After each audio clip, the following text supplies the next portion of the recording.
હર હર મહાદેવ। આપ સૌમાં રહેલા શિવતત્વને મારા વંદન। મિત્રો, હું છું આપ સૌનો પ્રિય આચાર્ય સંજય શુક્લ અને આજના વિડીયોમાં આપણે સમજીશું કે વૃશ્ચિક રાશિના તમામ જાતકો માટે એપ્રિલ 2026 લઈને આવી રહ્યું છે તે વૃશ્ચિક રાશિ એટલે કે જે કોઈ પણ જાતકોનું નામ ન અને ય આ બે મૂળાક્ષર પરથી થાય છે તેની થાય છે વૃશ્ચિક રાશિ। આ રાશિના તમામ જાતકો તમારી ચંદ્ર કુંડળી તમારી સ્ક્રીન ઉપર દેખાય છે એટલે કે આ જે રાશિ ભવિષ્ય છે આપણે મૂન સાઇનના આધારે આપણે સમજીશું। તો તમે જોશો તો તમારી જન્મપત્રિકાના ફર્સ્ટ હાઉસના માલિક તમારી રાશિના માલિક કોણ થઈ રહ્યા છે? મંગળ દેવતા। મંગળ દેવતા વિરાજમાન છે જન્મપત્રિકાના પંચમ સ્થાનમાં। રાહુ અને બુધ જન્મપત્રિકાના ચતુર્થ સ્થાનમાં, સૂર્ય અને શનિ અને મંગળ પંચમ સ્થાનમાં, શુક્ર દેવતા છઠ્ઠા સ્થાનમાં, ગુરુ દેવતા અષ્ટમ સ્થાનમાં અને કેતુ દેવતા જે છે તે તમારી જન્મપત્રિકાના 10મા સ્થાનમાં કરિયરના સ્થાનમાં ગોચર કરી રહ્યા છે। અને કંઈક આ પ્રમાણે 4 ગ્રહો આ પૂરા મહિના દરમિયાન રાશિ પરિવર્તન કરવા છે। તો ચલો આપણે ચર્ચા કરીએ કે આ મહિનો તમારા માટે શું લઈને આવી રહ્યો છે તે।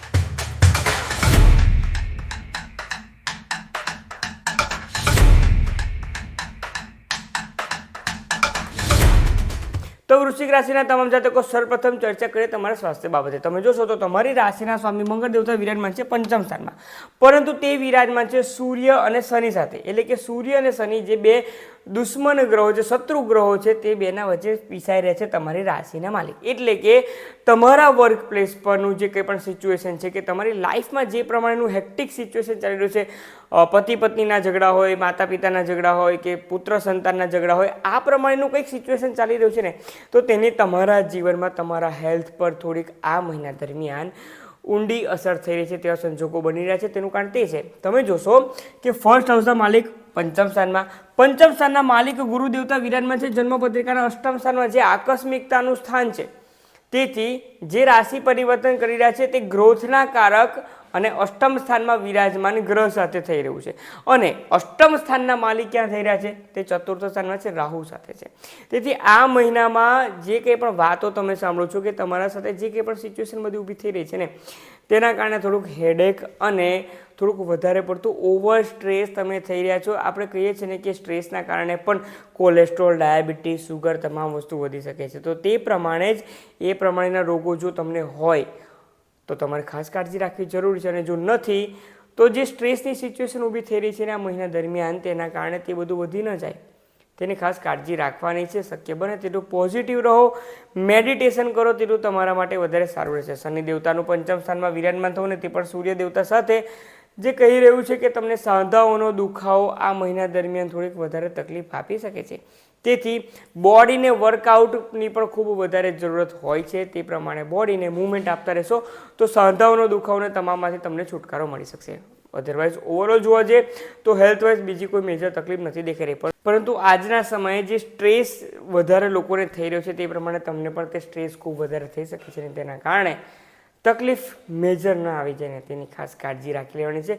પોઝિટિવ રહેશો તો સમય ઘણો સારી રીતે પસાર થઈ શકે છે। વાત કરીએ તમારા સંતાન બાબતે તો મિત્રો જોશો તો સૂર્ય, શનિ અને મંગળ જન્મપત્રિકાના પંચમ સ્થાનમાં છે, કે જે સમજાવી રહ્યું છે કે આ સમય દરમિયાન તમારા જો સંતાન પર તમે કાળજી નહીં રાખો તો તમારા સંતાન તમારા હાથમાંથી જઈ રહ્યા છે તેવું લાગી રહ્યું છે। તેથી શક્ય બને જો સ્ટ્રિક્ટ બનવાની જરૂરત હોય તો સંતાન સાથે સ્ટ્રિક્ટ બનો તેટલું જ વધારે સારું છે।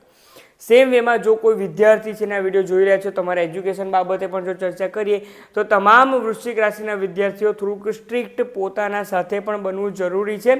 અને તમે જે એજ્યુકેશન કર્યા છે તેમાં જો યુનિફોર્મિટી નહીં લાવો તો તમને વધારે તકલીફ થઈ શકે છે। એટલે કે જો આજની વાત કાલે, કાલની વાત પરમ દિવસ પર જો તમે લેતા થઈ જશો ને કે આજનું કાલે વાંચીશું ને પછીનું આગળનું વાંચીશું તો એક્ઝામમાં તકલીફ તો આવશે, પરંતુ આગળ જતાં પણ તમને વધારે તકલીફ થઈ શકે છે। તેથી વિદ્યાર્થી વર્ગે પણ સાચવવાનું છે અને તમારા સંતાનને ખાસ તમારે સાચવવું ખૂબ જરૂરી બનીને રહેશે। વાત કરીએ તમારા ફાઇનાન્સ બાબતે। હવે તમે જોશો તો ફાઇનાન્સ સ્થાનના માલિક ગુરુ દેવતા છે, જે જન્મપત્રિકાના અષ્ટમ સ્થાનમાં વિરાજમાન છે। અને અષ્ટમ સ્થાનમાં જે રાશિ છે તે છે મિથુન રાશિ। મિથુન રાશિના સ્વામી વિરાજમાન છે ચતુર્થ સ્થાનમાં રાહુ દેવતા સાથે। અને બુધ દેવતા જે છે તે રાશિ પરિવર્તન કરવાના છે 11 એપ્રિલના રોજ, અને તે આવી જશે જન્મપત્રિકાના પંચમ સ્થાનમાં, કે જે તેમની નીચ રાશિ છે। હવે તમામ જે કંઈ પણ મેં તમને એક્સપ્લેનેશન કહ્યું છે તેના આધારે હું તમને તે જ કહી શકું, ફાઇનાન્સીસ વાઇઝ ડિસિઝન લેવામાં આ મહિનામાં ખાસ કાળજી રાખવી પડશે। અને તેનું કારણ ફક્ત અને ફક્ત તે જ છે કે રાહુ અને બુધનું ઇન્ફ્લુઅન્સ છે ને ત્યારબાદ સૂર્ય, શનિ, મંગળનું પણ બુધનું ઇન્ફ્લુઅન્સ થઈ રહ્યું છે। અને ગુરુ દેવતા જન્મપત્રિકાના અષ્ટમ સ્થાનમાંથી વિરાજમાન થઈને તે તેમની દ્રષ્ટિ પણ ચતુર્થ સ્થાન પર કરી રહ્યા છે. તેના કારણે જ હું તમને તે કહી રહ્યો છું કે આ મહિનામાં ફાઇનાન્શિયલ કાળજી રાખવાની છે. પરંતુ જો કે તમે વાહન પરચેસ કરવા જઈ રહ્યા છો, પ્રોપર્ટી પરચેસ કરવા જઈ રહ્યા છો કે કંઈ પણ કાર્ય કરી રહ્યા છો ને, ડોક્યુમેન્ટેશન ખાસ સાચવજો. જો ડોક્યુમેન્ટેશન નહીં સાચવો તો તમને તકલીફ ન થઈ જાય તેની પણ કાળજી રાખવી પડશે. કોઈ બીજા વ્યક્તિનું તમે કામ કરી રહ્યા છો, તમે તે વ્યક્તિ તમારા પર ભરોસો રાખીને તેમના ડોક્યુમેન્ટેશનનું બધું કામ તમને આપી રહ્યા છે અને તમારાથી બહુ મોટી ભૂલ થઈ જાય, તે ભૂલના કારણે તે વ્યક્તિને પણ નુકસાન થઈ શકે છે. ઇન શોર્ટમાં લાસ્ટમાં તમારા પર બધું આવી શકે છે. તેથી હું તમને કહું તો આ મહિનામાં ડોક્યુમેન્ટેશન એકવાર નહીં 10 વાર વાંચો ને ત્યારબાદ જ સિગ્નેચર કરો, નહીંતર તકલીફ આવી શકે છે. તેવા સંજોગો બુધ દેવતાનું પહેલાં રાહુ દેવતા સાથે અને ત્યારબાદ બુધ દેવતાનું જે પંચમ સ્થાનમાં આવી રહ્યા છે તેના કારણે પણ તકલીફ થઈ રહી છે નીચ રાશિમાં. તેનું કારણ ફક્ત તે જ છે કે સેકન્ડ હાઉસના માલિક અષ્ટમ સ્થાનમાં છે અને અષ્ટમ સ્થાનમાં બુધ દેવતાની રાશિ છે. તો તે પ્રમાણે જ્યોતિષશાસ્ત્ર વર્ક કરતું હોય છે, તેના હાથે હું તમને સમજાવું છું. વાત કરીએ તમારા લગ્ન જીવન બાબતે. લગ્ન જીવનમાં ઘણી તકલીફ ચાલી રહી છે, ઝઘડા પણ થઈ રહ્યા છે તેવું પણ જણાઈ રહ્યું છે. જે પ્રમાણે શુક્ર દેવતા છઠ્ઠા સ્થાનમાં વિરાજમાં છે તે બાબતે આપણે સમજી શકીએ છીએ. તો તે થોડું કન્ટિન્યુ રહી શકે છે.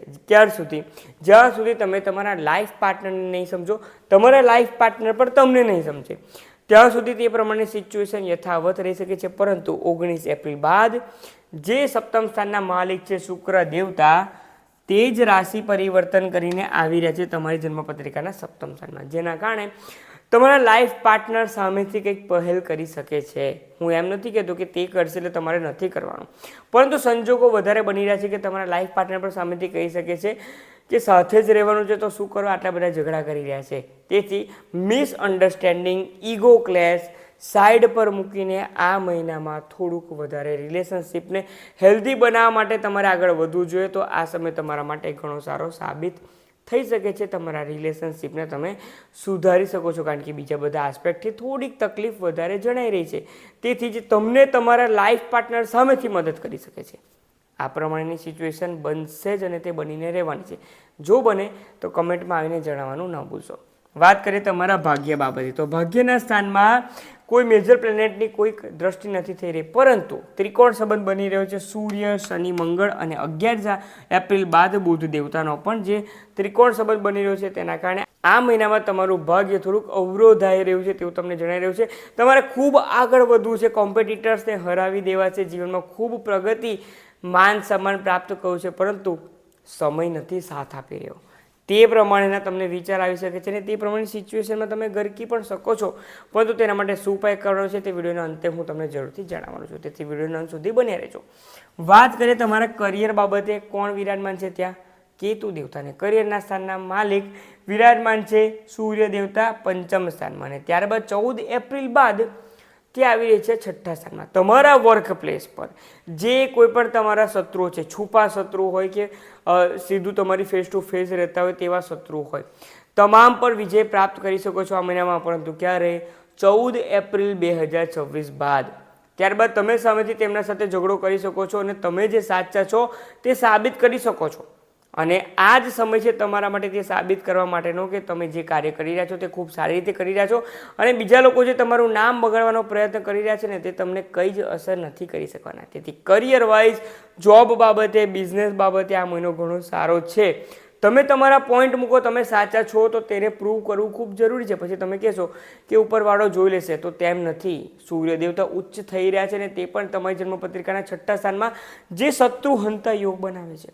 તેથી જ કહી રહ્યો છું વૃશ્ચિક રાશિના જાતકો, તમે સાચા છો તો તમે પોતાના માટે સ્ટેન્ડ લેવો ખૂબ જરૂરી છે.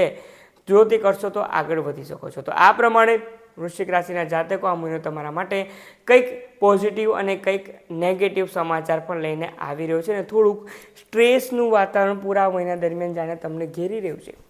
તે પ્રમાણે સિચ્યુએશન રહી શકે છે. ઉપાય શું કરવાનો છે? સર્વપ્રથમ તો ઉપાય તમારે તે જ કરવાનો છે. વિઘ્નહર્તા ગણેશજીનો, ગણપતિ અથર્વશીર્ષનો પાઠ ડેલી સવારે જરૂરથી તમારે કરવો જોઈએ.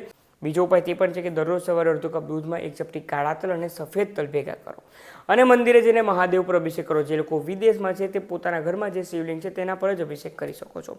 આ ઉપાય કરતાં જ પ્રાર્થના કરો કે જે કંઈ પણ તકલીફ આવી રહી છે તેનો સામનો કરવાનો અને તેમાંથી છુટકારો મેળવવા માટેની મને શક્તિ પ્રાપ્ત થાય. બસ ત્યારબાદ જે કંઈ પણ ગ્રહોની ચાલ છે તે મહાદેવ પર અને ગણેશજી પર તમે છોડી દો. તે કયા પ્રમાણે કરે છે તે તમને મહિનાના અંત સુધીમાં જણાઈ રહેશે. પરંતુ જે કંઈ પણ કાળજી રાખવાની મેં તમને કહી છે ને તેનું ખાસ ધ્યાન રાખવાનું છે. અને જે કંઈ પણ પોઝિટિવ રીતે આગળ વધવાનું મેં કહી રહ્યો છું વર્ક પ્લેસ પર અને તમારા લગ્ન જીવન બાબતે રિલેશનશિપમાં, તો તેમાં તમે સફળતા મેળવી શકો છો. જો માહિતી પસંદ આવી હોય તો કમેન્ટમાં જણાવવાનું તો ન ભૂલશો, પરંતુ તમામ તમારા ફ્રેન્ડ્સ અને ફેમિલી ગ્રુપના વૃશ્ચિક રાશિના જાતકોને માહિતી શેર કરવાનું ન ભૂલશો. આપ સૌમાં રહેલા શિવ તત્વને મારા વંદન. ઓમ નમઃ શિવાય.